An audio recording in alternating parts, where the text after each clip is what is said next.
Turn with me to Revelation chapter 8 this morning.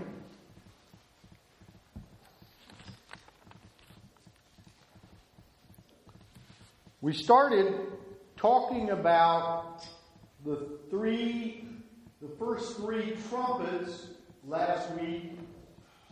Of course, the trumpets being these 7 horn blasts given by the messenger from God. These being judgments, and these judgments come about as part of the 7th seal. When they broke that 7th seal, it opened up a whole new layer of things. And that layer was made up of 7 pieces, and those 7 pieces were messages given by 7 angels that were associated with blasts of a shofar or a ram's horn, which is what these trumpets are. They are blasts of a trumpet, and they were seen in Israel as warnings, so that's what they are to us here. They're warnings of impending danger, of impending trouble.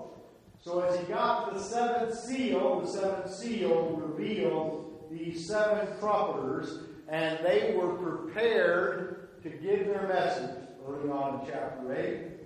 And we went through those first 3 trumpets. Those 3 trumpets all had to do with the ecology around us. And in that ecology of things around us, each of the blasts on the trumpets destroyed part of that ecology. Some of it was related to the grass and trees. A third part of the trees, for example, were destroyed. And all of the grass on the ground, or all of those grasslands.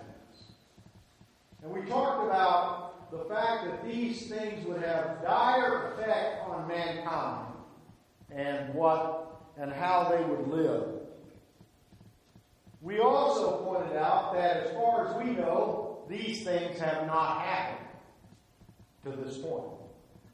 So this is kind of a new era we're entering here. It's an era that's in front of us that hasn't come about.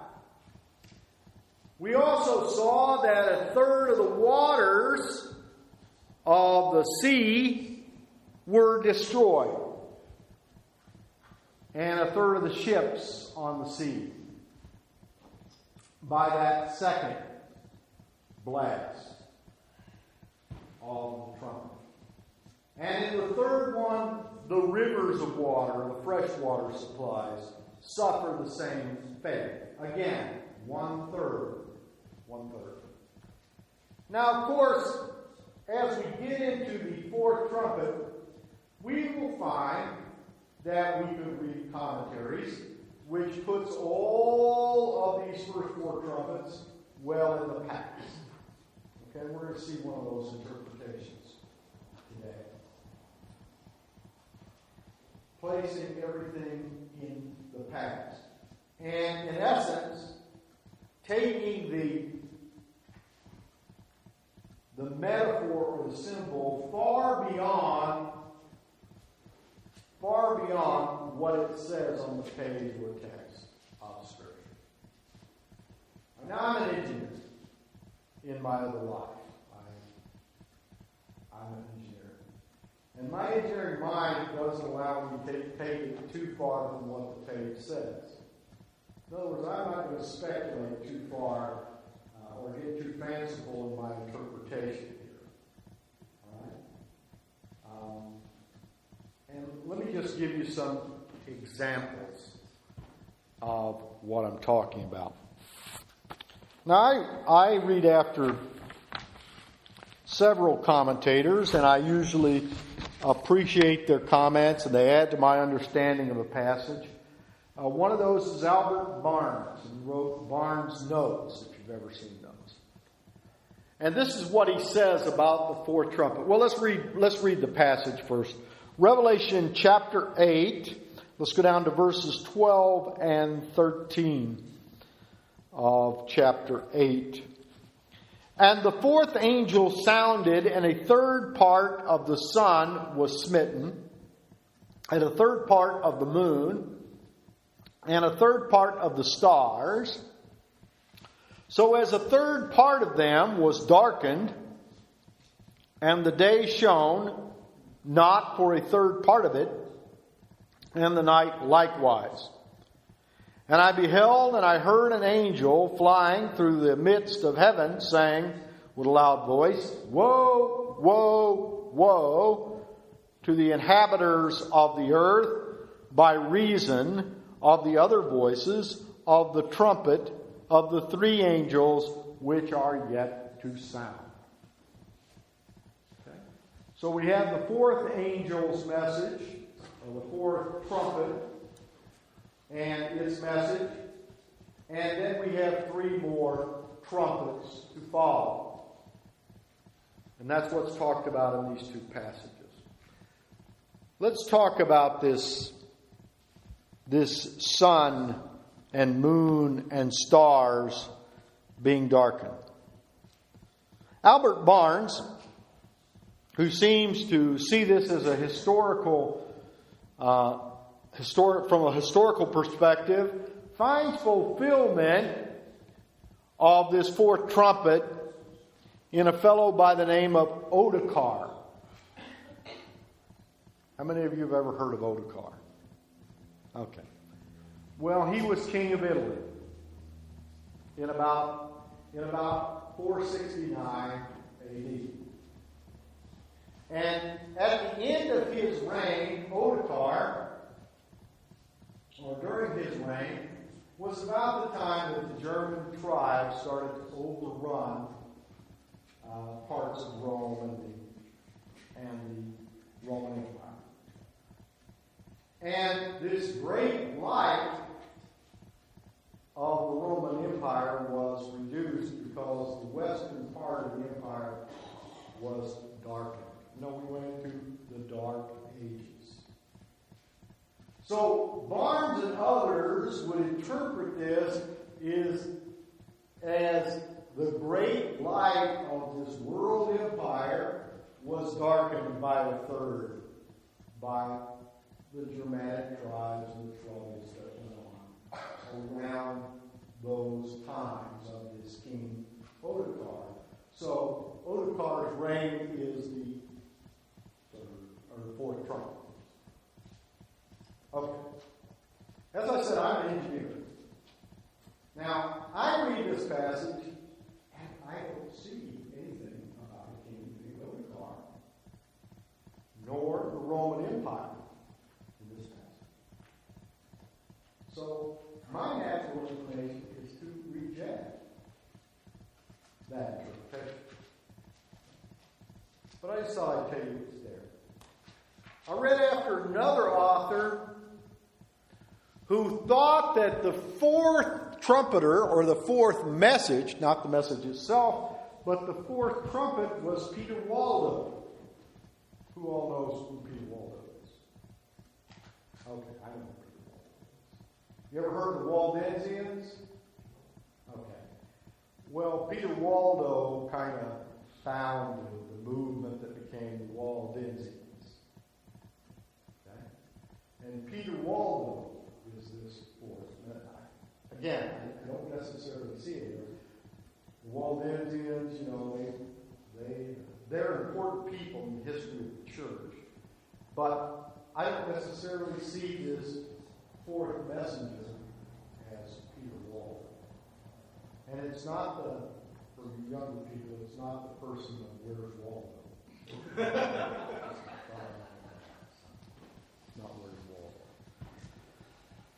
Now, there are other people who look at this fourth trumpet and they say, okay, now what would cause the light of the moon and the stars and the sun to be diffused? The word we get darkness from, or the word here in Greek we get darkness from, is the word for scatter. Okay? It's the word for scatter. In other words, I've scattered the light out so much that now darkness. It's the word we get scattered. Okay? The Greek word is the word we get scattered from. So what would cause the light to scatter and a third of it to be darkened? Well, I don't know if you've read any modern books on the book of Revelation, but with a futuristic interpretation of this passage, but people think that we're going to have nuclear wars, and this will cause great clouds of dust and smoke, and this will obscure 1/3 of the sun and the moon and the stars. Now, does this passage say that? No. Does it say man has any input to the darkening of the sun, the moon, and the stars?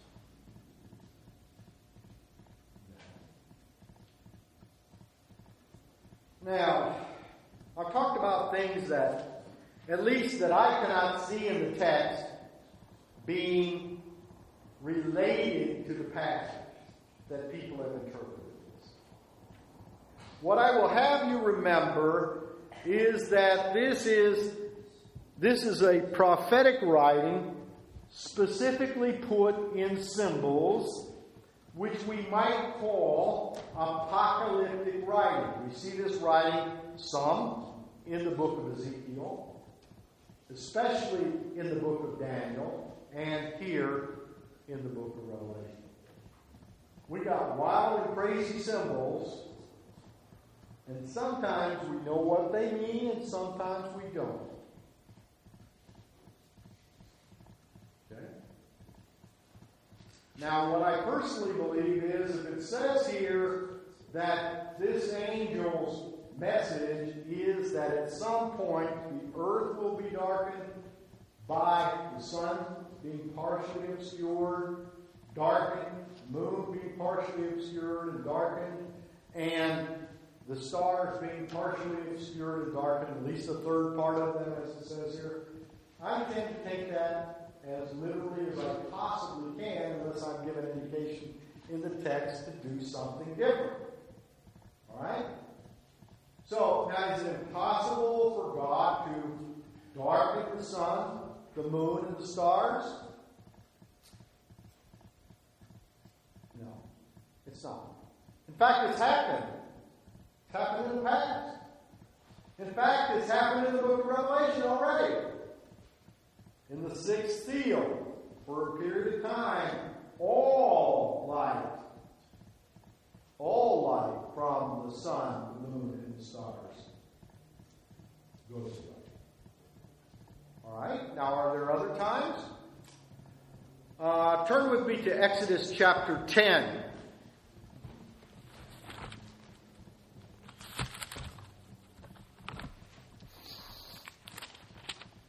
Exodus chapter 10.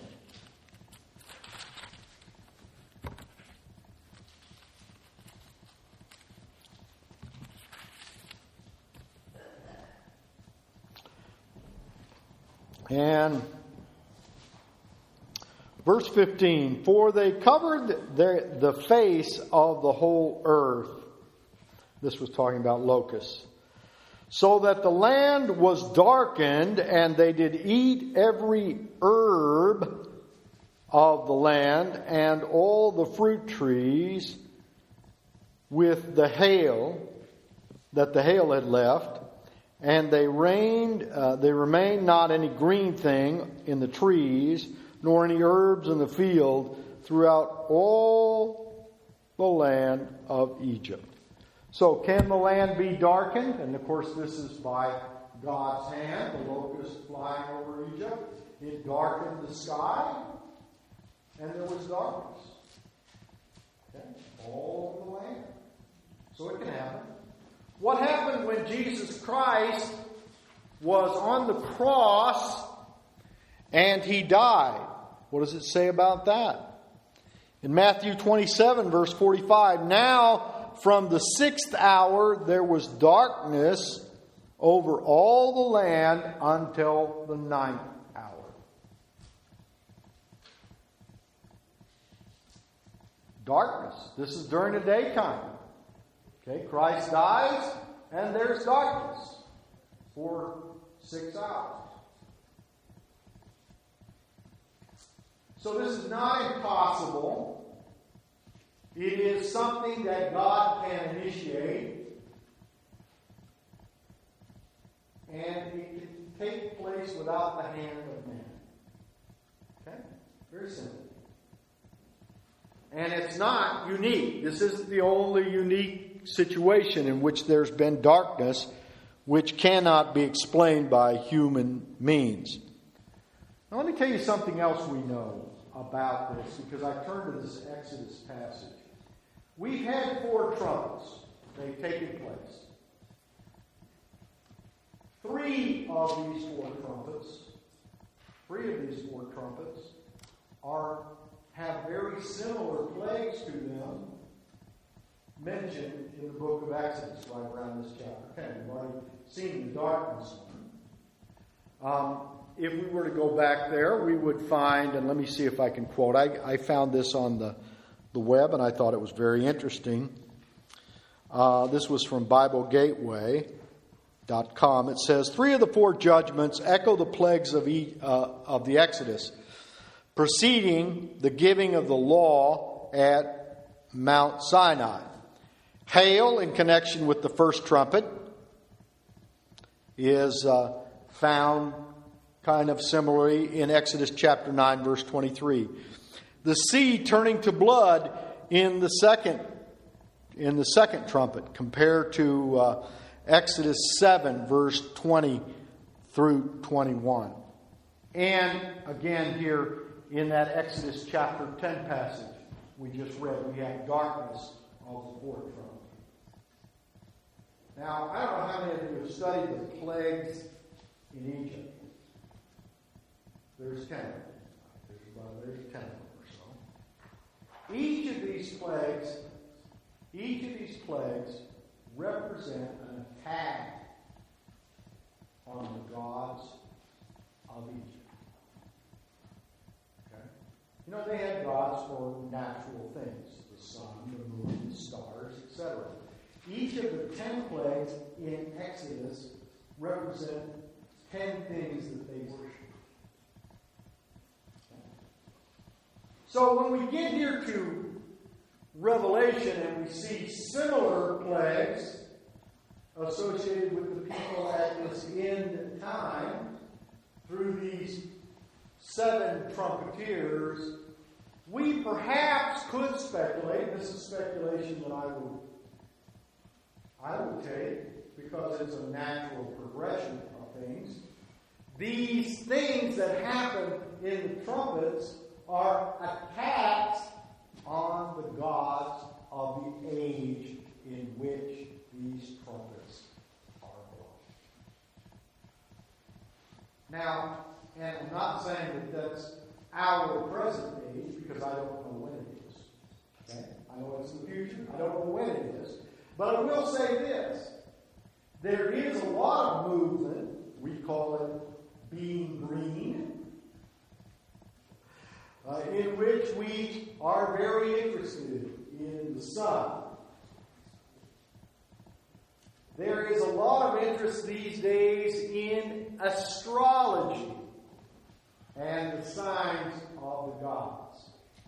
There is a lot of interest in what I might call nature worship, and that goes back to being green. I don't want damage to do it. I want to protect things.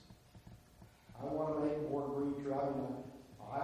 I could belong to an arboretum or an arborist society. I appreciate trees and what they give us and all of those things. But we in America have kind of turned this into a form of worship. I used to belong to Syracuse when I lived down California and Utah. Until and they always were kind of political, but until they got real political and decided to manufacture trouble based on their belief in nature worship, if you will. And then because I like to go for the hiking, and I like the environment, and I like to go out into the world and see things. I used to like to hike in the mountains of Utah and California. But I was kind of chairman of one of their committees. And they were purposely trying to vote certain people out because they didn't like what they thought about the environment. So I got out of the Sierra. Okay? But we seem to have focused in on the environment around us, and we are very careful to take care of that environment, even sometimes to the hurt of people.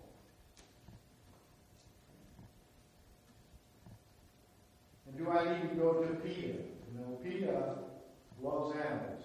They'd be mad at me for wearing leather shoes.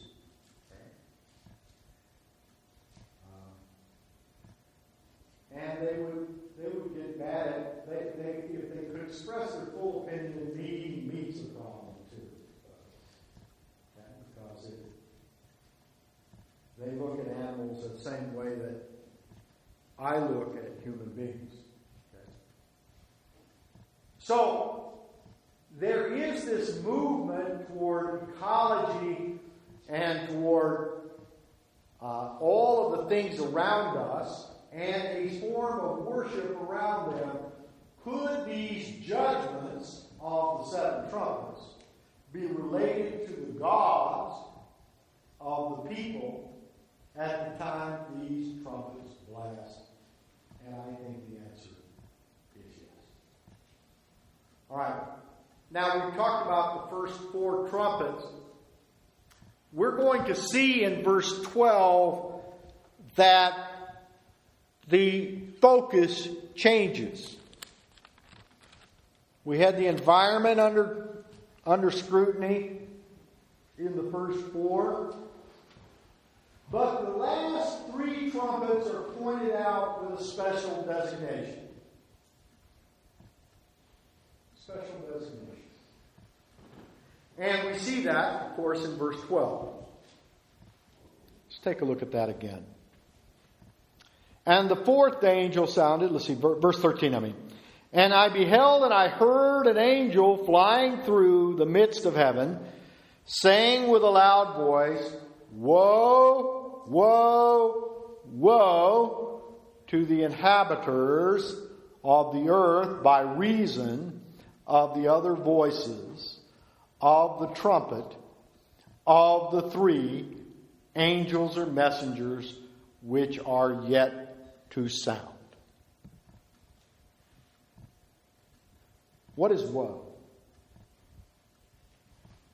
We probably all heard that phrase, woe is me. What is woe? Well, in this case, in the Greek, it's an interjection. Somebody stomps on my toe. What word am I going to say? Ow! Right? Hopefully I don't say anything else. But ow! That's interjection. It doesn't really mean anything, but it's an expression of pain. Right? It's sort of like a sigh. After a hard day's work. It's an expression of my exhaustion. Right? Well, woe is an expression of distress. And in fact, not just distress, but intense distress. The world in the last three trumpets is under extreme distress. And the woe is a cry or expression of that extreme distress. It's sort of like saying, do you think it was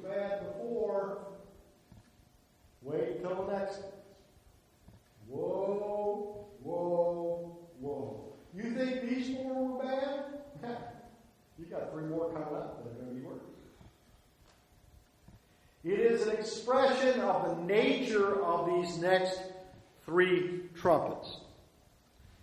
As we move through the trumpets, we find that it just keeps getting worse. It's sort of like Job. You know, Job was there. He was kind of happy. He prayed for his family all the time in case they might sin or he might sin inadvertently. He just kind of kept sinning back and paid the Lord. He was a rich man. He was richer than all those of the East, it says. You know, he was wealthy. He was wise. And one day a runner comes to his house and says, well, all your houses have collapsed. And before that guy gets out the door, there's another one that says, oh, by the way, all of your cattle are dead. Right? And before that one gets out the door, oh, guess what? Your sons and daughters have all died. None of these messages are good. It just keeps getting worse. It keeps piling on. When we start getting, and we've already seen it once, before we got to the 7 seals, we saw 7 trumpets, we saw it in the 6th seal. In the 6th seal, leaders of the world were calling out for rocks to fall on them because they didn't want to do what God wanted them to do. And we will see it again in the last of these 7 trumpets. People will not want to continue life because of the distress they're under. That's how serious this distress becomes. Now, I didn't want today to take us into the 5th, 6th, and 7th seal. They are much more difficult to handle. The fourth trumpet, to the 5th, 6th, and 7th trumpet. These trumpets are very intricate in what they say. We get more detail about them than we do the first 4. The first 4 are seen as a separate unit because they all deal specifically with ecology, and they're kind of all related, and they're separated from the last 3 by this statement of woe. So I really didn't want to get into those trumpets today. I wanted to focus in on the 4th trumpet because it is a trumpet of transition. What follows it is even worse. And it also ties together what happened in the first 3 trumpets. This idea of a third of this dies, a third of this is changed or burned up, and now we got a third of the sun and moon that are distorted such that darkness happens for a third of the day and night. Now, some have thought also, I didn't bring this one up, but the day is actually shortened by a third. Something astronomically happens that the earth spins faster or slower, or whatever it has to do to make it the day a third short. Whether that has to happen, I don't know. What I do know is that a third of the sun and the stars and the moon will be smitten. Now, we humans,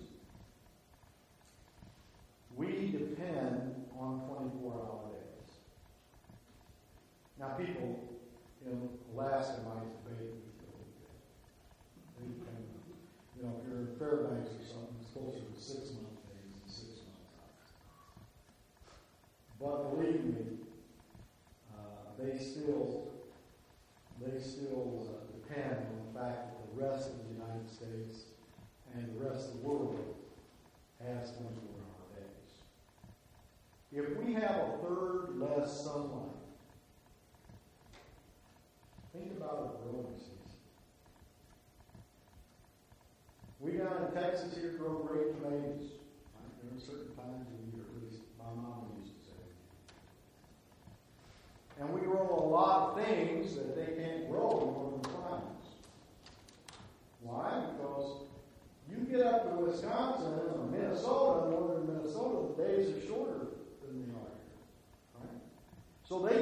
things up there we can't grow. And we can grow things they can't. Right? What happens if everybody's day is shortened by a third? Or the sunlight is shortened by a third? Well, our food supply goes away. We've lost our water. We've lost a third of the water. We've lost a third of the fish in the sea. We've lost a third of the trees in those first three trumpets, and now we lose a third of life-giving life.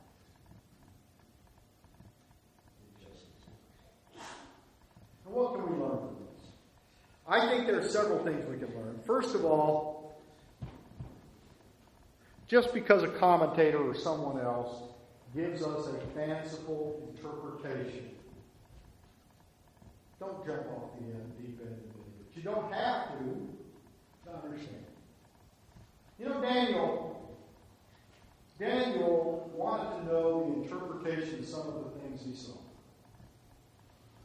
And God said to him, seal those things up, Daniel. They're not for you.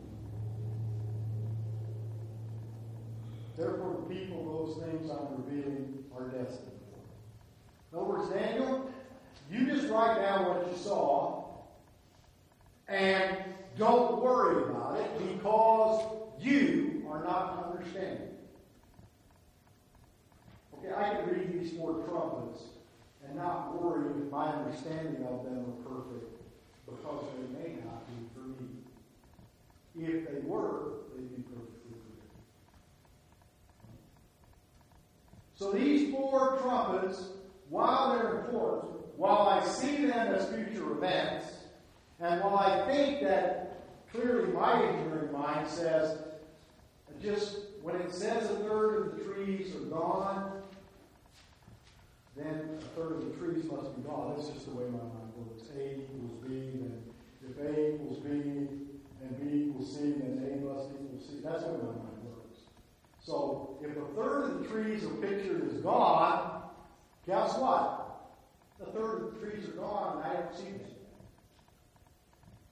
That's just the way my mind works. So my understanding of this is I don't have to believe that Peter Waldo is the fourth angel. And I don't have to believe that this guy that lived in 476 A.D.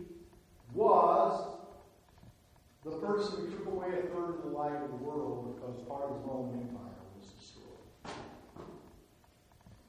I just don't have to believe that. And I don't have to believe that it's nuclear bombs that obscure the sun and the moon and the stars, because I don't see that these things are caused by man.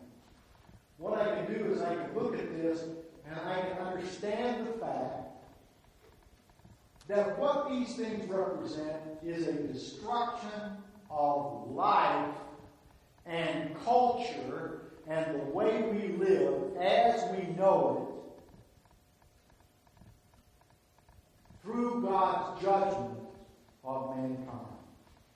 And as these things increase and happen, we are closer and closer to the day of our redemption. We're going to go through 6 of these trumpets, and on the 7th trumpet we're going to go through 7 woes, but at the 7th trumpet it also shows the return of Christ, the redemption of mankind. So even though right now in the reading we're in the midst of a dark hour in human history, Jesus Christ is coming back.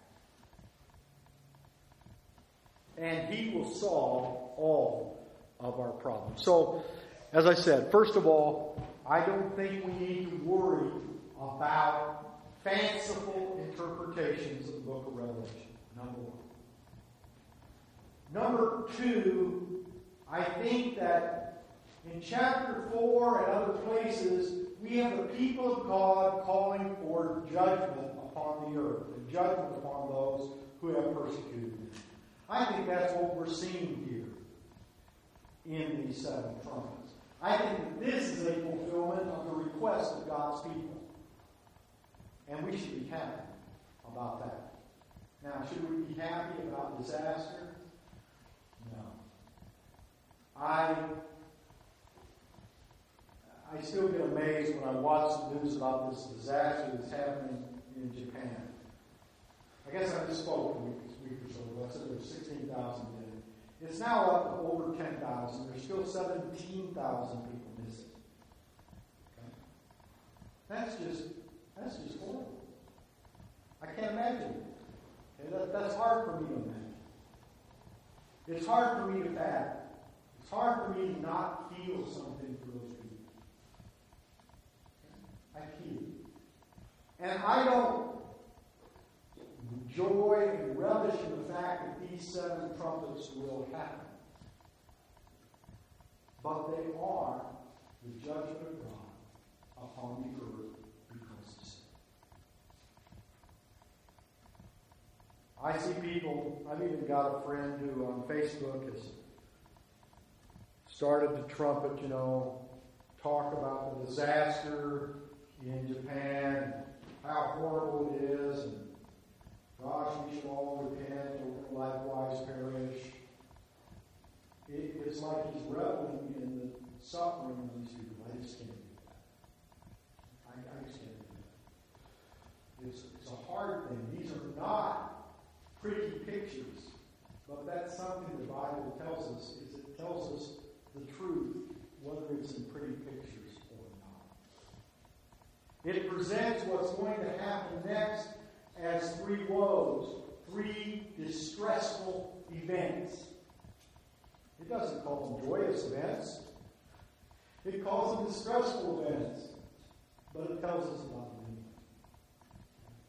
So, secondly, I think what we can learn is we should not seek for the hastening of these days, but we should not be surprised by them either. Because it is a just God who is our God.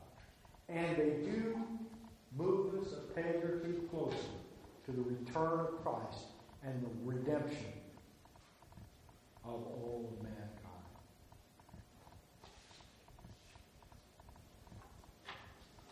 Lastly, I think that we can learn from this that God is very careful to tell us these events so that we know in advance. So that we're not surprised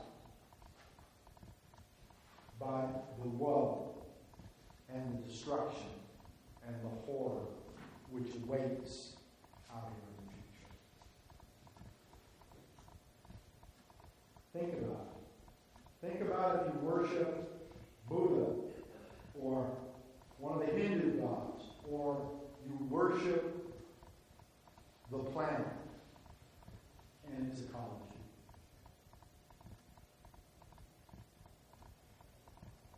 This destruction that takes place will be almost impossible for you to handle. Because everything you love and know and worship is dying. I worship a risen Savior, a risen deliverer, who all of this destruction, what does it do? It points to the fact He's coming back. And it's not all over yet. Yeah, it's bad, but it's going to get better. But if you worship all of these other things, it's bad, and from your perspective, all it can get is worse. Well,